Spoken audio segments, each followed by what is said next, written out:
Okay, so morning. Just recapping everything that went on. Week commencing the 8th of April. So Monday started off with Jake and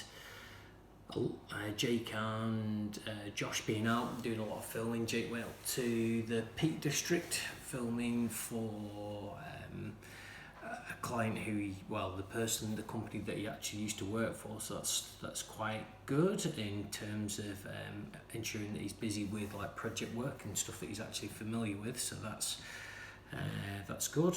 He wasn't actually very well on the Monday. When he did actually return to work after doing the filming, his eyes were really all like red, and he looked really really unwell. It wasn't really a surprise to see that he'd had to then have subsequently a couple of days where he was either working a little bit from home or off due to not being well.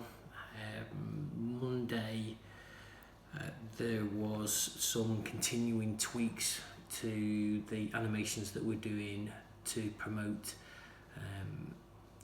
wall graphics at school, which we're running to promote signage. In terms of showing schools that we're able to target school teachers, people in schools that will see an animation that shows an empty space, which is like more of an illustration type style, and then having graphics then applied to the wall, that kind of thing. So you could call it slightly sales or slightly brand awareness, one of the two, but hopefully it should translate into sales.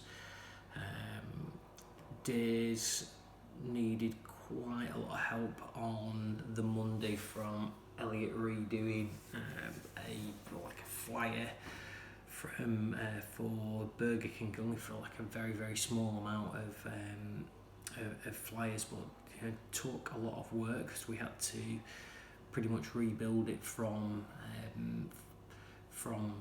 scratch, or rebuilding it to try and recreate somebody else's style, if that makes sense. So yeah, that wasn't the easiest. Tuesday the 9th, I woke up feeling pretty bad in terms of anxiety and stuff like that, and I think it's basically the conclusion was that it had been really down to the environment that I was working in. I was kind of working more in the main office at that particular point. I was getting a lot more in the way of interruptions, and Mike, can you just have a look at this? Mike, can you just have a look at that? So just felt that I was just literally didn't feel like I was doing the right things, because the jobs that I needed to do weren't getting done over jobs that needed to get done for client. It was a very very fine balance, since obviously we were a person down. That's with Jess going, that's then created a gap, or kind of a bit of lack of resource in some areas. So it was the right thing to do to actually move in and try and do it, but equally on the same basis I still have got my own job to do, which involves running and trying to direct the business in the right area, all of which done at the same time, where I'm trying to drive the kind of like the more of the social media marketing agency side of the business, which is completely new for us, and new skills to learn, and it's just really really tough. So we had a meeting with myself and Wend, Bev and Elliot to just kind of like discuss on how we thought it was better off doing. It did get heated at times, the meeting, in terms of things that I was getting frustrated about, in terms of like, I don't know, even as ridiculous as kind of changing layouts of where people were sat within the business, and pretty much those are the kind of things that's the kind of role that I would definitely do, because I'm the one who, generally speaking, would have to make sure that all the IT provision was in place. And just historically, pretty much every move that we've done, it's usually been me who's done the basic layout of the moves, and then just pretty much agreed it with all the rest of the people just to make sure that everybody's happy, because where you sit can have an impact on how you feel on a day-to-day basis. I'm conscious, obviously, then the idea was that I was going back into the office with Wen and Bev, then that means that kind of Dan's on his own, and then we don't want him to feel Dan Lloydie is on his own. So he's obviously going to feel more kind of isolated, and that's not a good thing. He probably needs more. Well, he definitely needs more support than less these days. But I think that's more of a question of actually sitting down and spending the time with him, because I was finding even when I was sat down next to him, the actual amount of time and support that was maybe given to him didn't really make a difference if I was, I think on a net score, I'd probably end up, if I went down and sat with him and went through things, I'd probably end up spending more time with him than if I was just literally sat at his side. So, yeah, that took quite a bit of time. As I say, I got really pretty heated about it, because it was something that I was feeling a lot of frustration over, and it just shows, again, if you bottle things up and don't say anything of it, then it just, those feelings and that kind of feeling of frustration will grow and grow and grow, and then it can get to the point that then when it does come out, it just comes out in a less controlled manner. So yeah, not really the best way to do it, but hey, there we go, we did get it sorted out. So on the Wednesday, wasn't really a day of good news. A lot of the time, we are really lucky that we do have quite a lot of positive things going on. On the Wednesday, we found out that we didn't get. We'd done a pitch for some work for to do the video, the one that I'd actually been in to see, and we discovered that they had placed it with somewhere else. Tried to get some kind of take on what the reason for that was. It like a cost thing, or whatever it is, and we're still waiting for that kind of feedback. But just that one just felt me, just really did. I think it did. It was a mixture of frustration, because I think that they're making a time when they really need to get a video that's actually going to do something for them, that's going to make a positive change and have an impact on the number of people who are going to the college.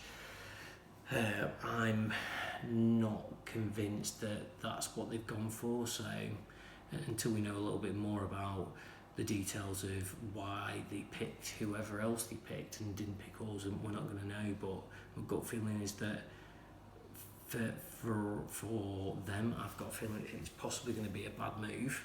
I hope it's not. For us, it's disappointing, because I know we could have done an awful lot for them with that opportunity. So that kind of makes me sad for them. We also had feedback from client on the job that we just finished off for M&S at Edinburgh Airport. We'd had a bit of there was not really a bit of, there was a lot of a nightmare. We were doing a graphic on the outside of a building, and it's a metal wall. So obviously we're kind of still in the very early part of the season. The weather's just about starting to warm up. So at nights it can get very, very cold. So when they're trying to strip off this massive vinyl, it's coming apart in small pieces. But then when we tried to do it during the day to fit the graphic, the panel then got heated up to the point where as soon as you sprayed any water on to try and help with the application of the vinyls, the water just literally evaporated due to the heat. So the vinyls ended up stretching, and it just looked an absolutely awful fit job. So gonna have to go back there, and also clients asked me to go on site, so that's meant that we've had to book, or we've had to get transport, so it could have been either that I drove there, I think the meeting was like for 10 o'clock or something like that, or looked at the train, or looked at the plane. Now, obviously, normally I would always pick, what I thought to be the cheapest method, but on this particular one, the idea of getting on, multiple trains and then trying to get them all there for the sake of 60 quid, which I think is a brilliant price for a 60 quid return ticket to Edinburgh, or getting on a plane for £110 and actually being where I need to be, which is in the airport, and getting there for 9:30, as opposed to getting there goodness knows whenever. It ended up being a bit of a no-brainer, so I'm out this week, a trip out to Edinburgh. So I would say, am I looking forward to it? Well, providing that the snagging goes well, which is due for today, to be done later on today or tonight, then obviously that will make the whole thing a lot easier than if there's more problems. And there's only so much you can see really from sets of photos that are sent over you as confirmations. You can't really see the minutiae of the detail. So yeah, I've got that to look forward to. Thursday was, it was an important day. We're still working with one of our clients to do with doing social media advertising for them at a local station to try and drive some business, but because they're part of M&S, that has to go through a whole commercial team, and it's a lot easier to be, I don't know, let's call it, the part of a gigantic organisation that they've got 6,000 or some people working for them, and then going into something that's new and potentially something new and different. Then from a commercial side, they're there to protect the business and its interests, so they're obviously going to be a lot more wary. So the work that we've done so far on that in terms of prepping the adverts, etc., has been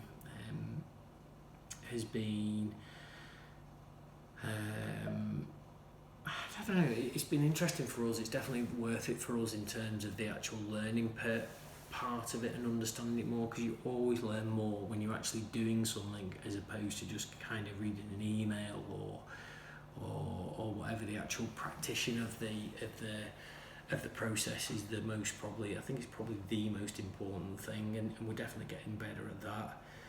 So one of the things that they seem to be concerned of was the amount of negative comments. So it was quite lucky for me, and obviously that we have our main client is also an M&S franchise partner. Obviously it's on the motorways, which is a different kind of traveller demographic really to somebody's at a train station, but there are similarities between them. So I took the liberty of emailing the lady who actually does that and trying to see how much they get in terms of negative responses over Facebook in terms of comments from clients, and the number was an awful lot less than what I'd imagined. Literally, maybe if you're looking maybe like one a day, that kind of thing, and most of those, interestingly enough, came off Twitter. And that tends to be because there are more people who have more of an activist type nature on Twitter, in the hope that other people will see a tweet and then react on it, and it'll get more in the way of virality and reach, that if you're going on and you're having a moan about maybe something in a train station, then other people will then see it and then also have negative reactions, and that will add further fuel to the rant or the complaint. But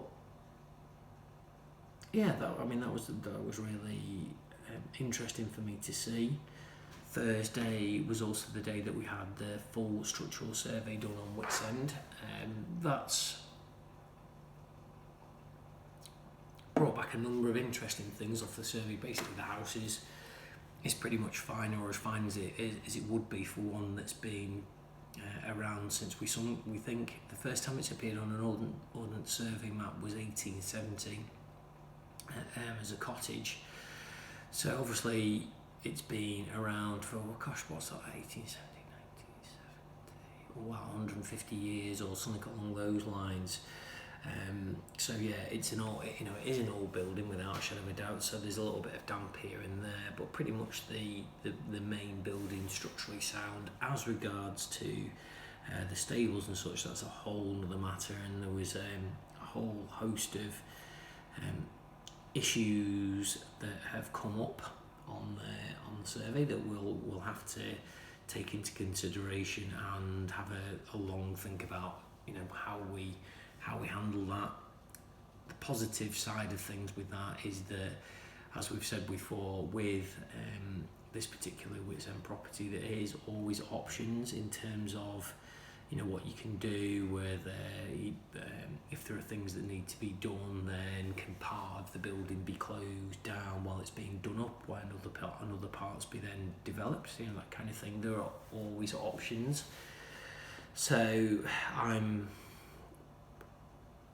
definitely as keen, or probably even more keen to just get it on and get it sorted out and move on with it. Excuse me. Which is in some ways a bit of a turnaround, because initially, obviously, I was very much so attached to staying at this house, and with all the the proven problems that I know are going to come forward to Witsend in terms of the way that I handle my life, even to the way that I interact with the dogs, when I see them in the morning or whatever, when I'm doing things as ridiculous as washing the clothes.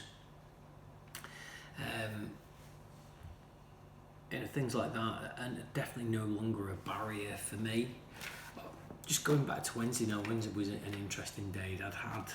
We had some visitors from Moto that came down. There's a group of 3 of them from the Costa team, and they came down to meet and discuss how the promotions run with Elliot and Lee. So that was great to have them on site. Was able to chat to them about other services that they wouldn't have all necessarily realised that we could have done. Very rare that we actually get clients down to the office, just with them. The majority of our clients are based further away, but it was just good to sit down, have a chat and kind of like bond with them a bit more. And part of the process and that was that involved a bit of a tidy round with the office, with us being involved more with installations and the like. Do tend to find that the office itself is becoming not so much a dumping ground, but when people come back, you put a sign up here, and before you know it, put another sign up there, and then you just put in this one, and before you know it, the office is looking more and more untidy. Fortunately, because Rob's constructed more of a storage area for us within the office, right near the entrance, we were able to hide a lot of the stuff in there, so that was good to be able to tidy the office up. Couldn't get we've got like a little cordless Dyson Hoover, and they've got this really like annoying habit that when you press them and they go like zzz, zzz, zzz, zzz. And I was like, well, change the filter over so it's not that. And then it was trying to work out what it was whilst also trying to hoover up around the place. And then as part of the process, I was talking to Rob about it, and I just thought, okay, I'll just check the tube and just look down the end of the tube, and that was completely blocked, and that was pretty much the reason why the Hoover was making a funny noise. And as soon as the blockage was clear, it was back to itself, and it's just kind of like, well, if you're doing the hoovering and the Hoover's not working, and that's kind of like your specialist job, it's kind of like, oh God, would that not be something that it would certainly be the first thing that I would check. So I'm definitely going to have to feed that back to make sure if it does end up doing any kind of strange noises, then just check for blockages. It is probably one of the things that's going to be high up on the physical list. Obviously the filters, we already know there is a problem with the filters on these little Dyson things. They've got like a filter in the middle of it, you pull out, and if the filter gets choked, then it doesn't work anymore. So Thursday night I went, well I should say Thursday evening, by the close of Thursday I started on office move around, so kind of like moving Dan from one half of the office into the other, and kind of moving Emily so she's at the side of Vonnie, and then creating almost like a ring of 4 people in a set of desks. So normally desk moves I tend to do on my own, just really for health and safety. I know it sounds ridiculous, but I just don't want anybody else getting involved with moving desks and then end up getting hurt and all the rest of it. But on this particular one, I just thought, okay, well, I need to get it done quickly. Fortunately for me, Dan helped a bit, as did Elliot and Lee. Stepped back for roughly about an hour, something along those lines, to help me move the desks. Still had all the PCs and what have you to set up and get going again, so went home, came back in, and worked till about 9 o'clock. So we're still on this bit. We're watching a lot of Game of Thrones. In the week before the new season came, there's a whole load of episodes that really you should watch, that will give you some kind of, that will be useful to watch as kind of background for the current season that's coming on. So we're getting all the way through those. Friday, got up early and went into the office and set up the rest of the PCs just to make sure that everything was working. That involves like swapping around some of the cables in the server room. And was away then for the weekend. She went up to stop at her friend's Kendall along with the rest of the girls for Vonnie's hen do. Vonnie's somebody who works for us, and she's getting married in, I think she's getting married in May actually, early May, so not long off. So they had the hen do up there. Went and saw my parents. They'd just come back from another cruise, so they seemed in good spirits, so that was good. I don't think the cruise had been particularly hot in terms of a sun thing, but it's certainly getting them out, meeting new friends and what have you, which is all good. So Kat was in later today. She's just sorted out a permit for going to China, which is all very exotic. And then the weekend was really all karting, so I don't really get a chance to do anything in the way of work whatsoever. So for an example, certainly to be able to get to the karting track, which is in Ellesmere Port, I've got to be leaving the house about on the Saturday, I think it was at 8:30, and then 8:15, and then on the Sunday you've got to get earlier on the race day, and left about 7:45, which means I'm going to be up around 7 prepping stuff, making sandwiches, and I kind of probably put a bit more effort in for this karting.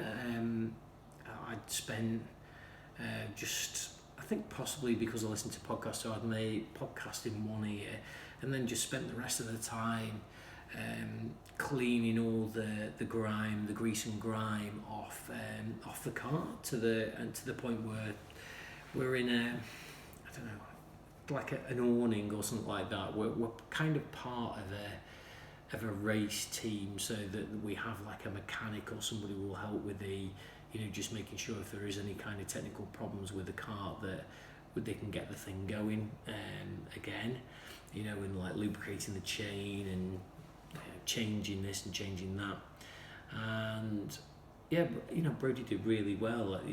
We seem to have been doing it now for, I don't know, feels like maybe it is a couple of years, possibly is a couple of years.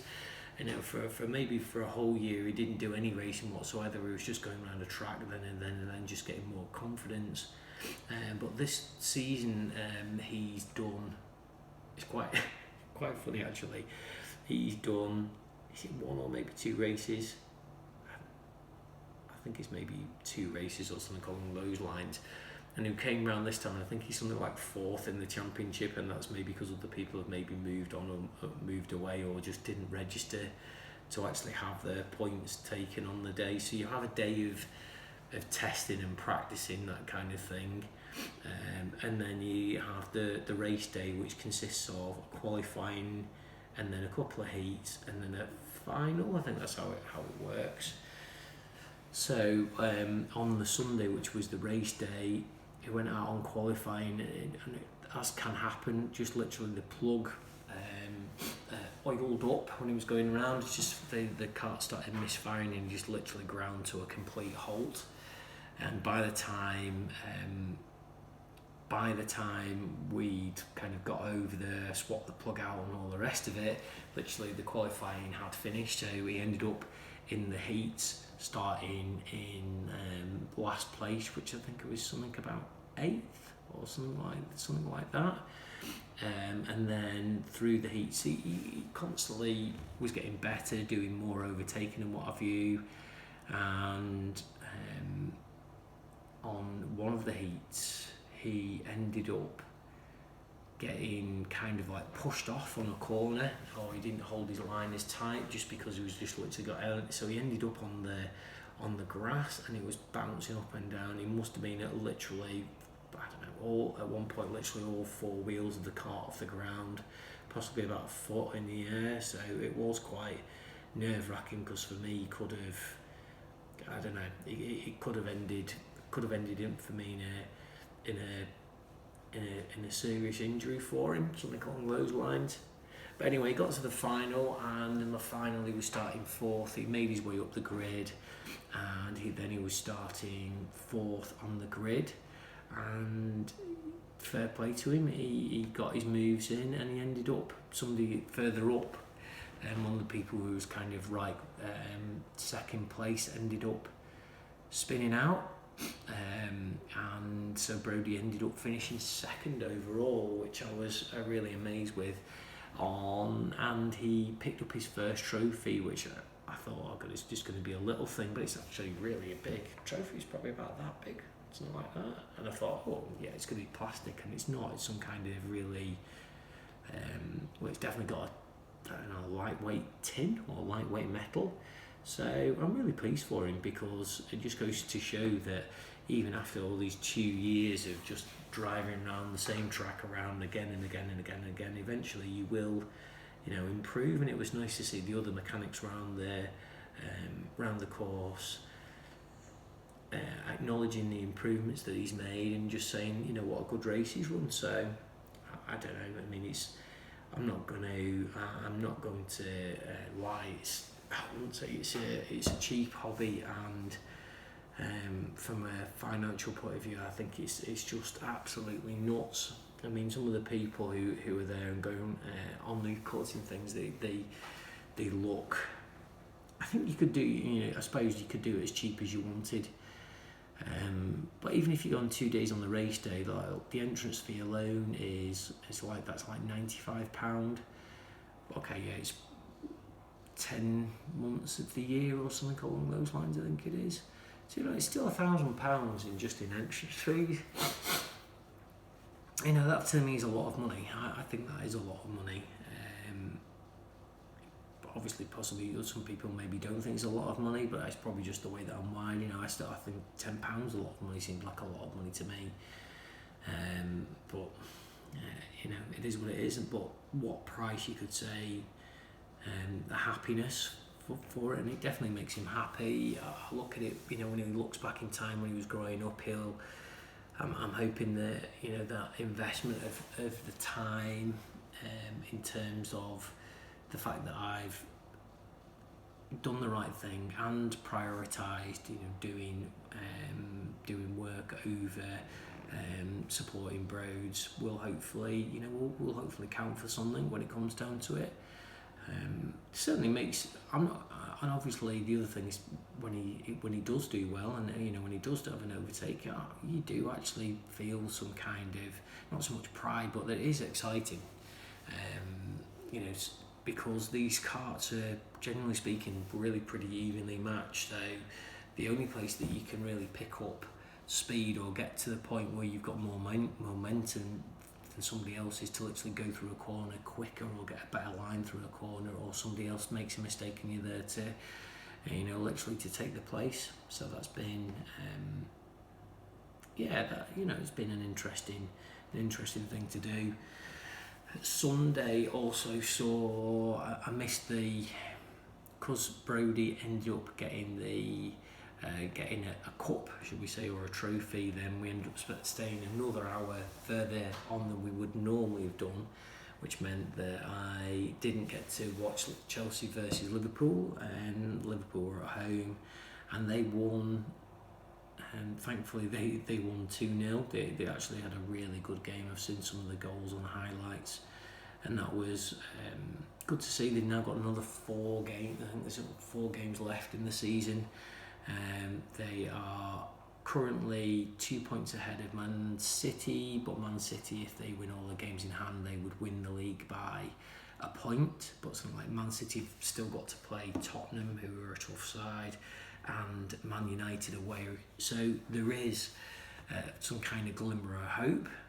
And it's just amazing to see the team's done so well, and irrespective of whether they win or not, just being up there competing towards the end, it does make it really exciting. Usually it's exciting for Liverpool as they're in historical years they've just been kind of like battling for like a European place fight or to secure 4th place, and now they are maybe something like 12 points clear or something along those lines of maybe the nearest of 3rd place, so that they pretty much got their European Champions League is secured for next year, which is important. So that's good.